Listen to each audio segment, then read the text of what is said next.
My name is Gladys Mae West, maiden name Brown, a mathematician behind the creation of the modern-day navigation system, also known as the GPS.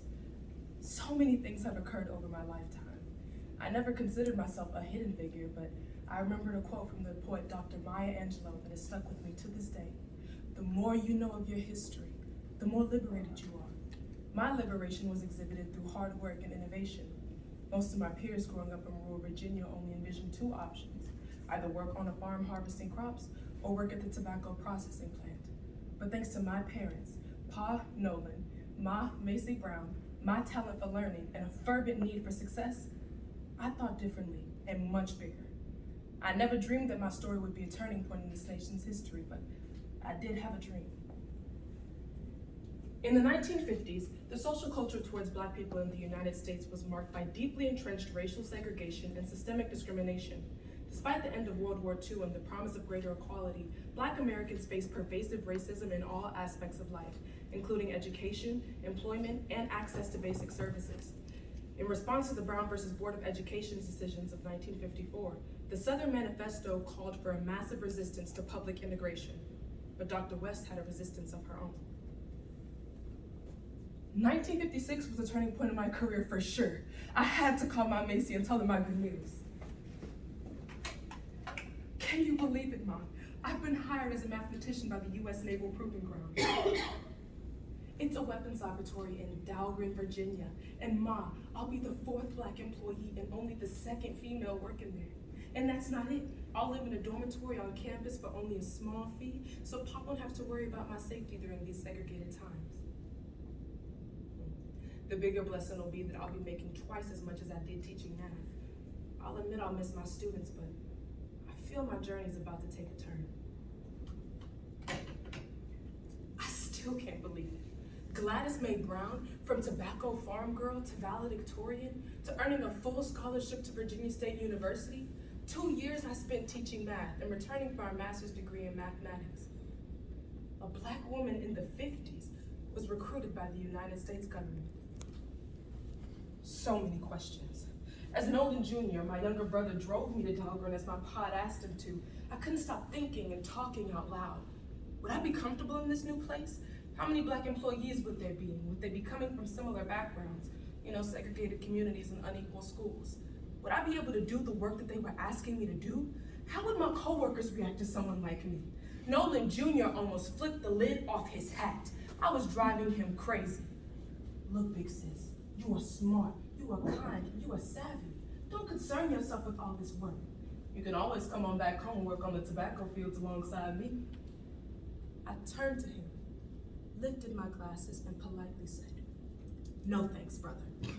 We laughed and hurried on our way to Dahlgren using a little paper store map to guide our path. It's funny how even small moments like these can foreshadow the future. Caption this. Prior to GPS, in 1957, Russia launched Sputnik. It was the first satellite to successfully orbit the Earth. It emitted a radio signal. With these, a group of scientists at Johns Hopkins University observed a strange phenomenon.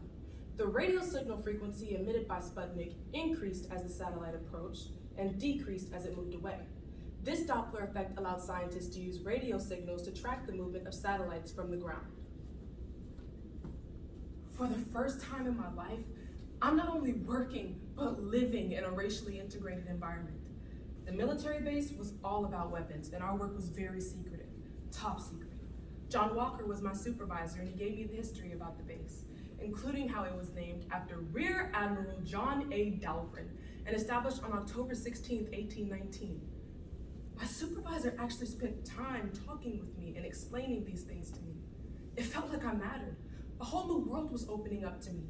And during the years between 1954 and 1963, the Naval Ordnance Research Calculator, a supercomputer built by the International Business Machines Corporation, was delivered to the naval base. It was huge, the size of a room. And over the next few years, I would get to learn its capabilities very well. Have you ever heard that a computer is only as smart as those who program? Maybe not, but although the supercomputer was the latest phenom at Dahlgren, I was the mathematician given the privilege of double-checking all its calculations for errors by hand. Thankfully, between all of the hectic work, I met and married my husband, Ira West, only 1 year after I began working at the Naval Base. He was also a mathematician working for another department. I couldn't wait to tell him my good news when I got home. Turning point. It's a new day in 1978, and the USA is breaking ground with even more advanced technology, and I'm about to be on the front lines. Ira, come sit with me. 22 years, Ira. Belittled by society, made to feel less than. Watching my white peers be granted opportunities I know I deserved. 22 years, never giving up and staying the course. Finally, my career has taken a turn, and I've been named project manager of CSAT, the experimental U.S. ocean surveillance satellite made to provide data on a wider range of oceanographic conditions. It'll be the first project to show that satellites could be useful to display useful oceanographic data, and a major turning point for the benefit of our military. Now this is groundbreaking. Out of my work on CSAT came GeoSat, a satellite program to create a computerized model of Earth's surface. By teaching a computer to account for gravity, tides, and other forces that act on Earth's surface, my team and I created a program that can precisely calculate the orbits of satellites. It is these calculations that made it possible to determine a detailed model of the exact shape of the Earth, called a geoid. It is this model and its later updates that allow the GPS to make accurate calculations of any place on Earth.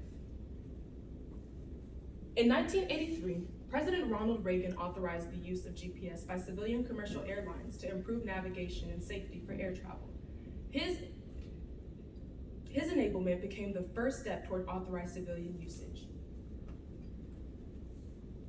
Today, ladies and gentlemen, you may well have benefited from the mathematical calculations of my peers and I, whether through following your car's navigation system or looking up the nearest restaurant on your phone. My 8-year-old self would have never imagined such a thing while counting fence posts on the way to the segregated Butterwood Road School in Virginia. I think since that time, I was just doing my job. 42 years I spent studying mathematical calculations and problem solving as both a team member and team leader. In 1998, after my retirement, I received my PhD in Public Administration and Policy Affairs from the Virginia Polytechnic Institute at the young age of 70 years. In 2018, I was formally acknowledged for my contributions to the development of the GPS system by the Virginia General Assembly and inducted into the Air Force Space and Missiles Pioneers Hall of Fame. But please don't let that 20-year gap slip your mind. Finally, at yet another pivotal moment in my life, I was acknowledged for over 42 years of labor, benefiting billions. Yes, this Black mathematician paved the way, not only for herself, but future generations. No longer will Black Americans be stipulated by words such as can't or shouldn't, because I did. As I stand here to accept this honor, fact, no other single-space project, program, or system has led to human benefit remotely close to that of the GPS. Turning point, billions benefit from it daily, whether using modern communications relying on GPS timing, flying, farming, surveying, geolocating personal vehicles, providing disaster relief support. I mean, the list goes on and on. Its initial significance was within our US military and space. Since President Reagan's pioneering in the 1980s, civilians have been able to access and use it. Mazda introduced GPS in its cars in 1990. From cars to now our fingertips, we are able to pinpoint exact locations at any place on Earth in live time. And I, Dr. Gladys Mae West, at 93 years old, am proud to be a part of such an enormous contribution. I'm not hidden anymore. My imprint is all access and readily available, and that's the history of my significant turn.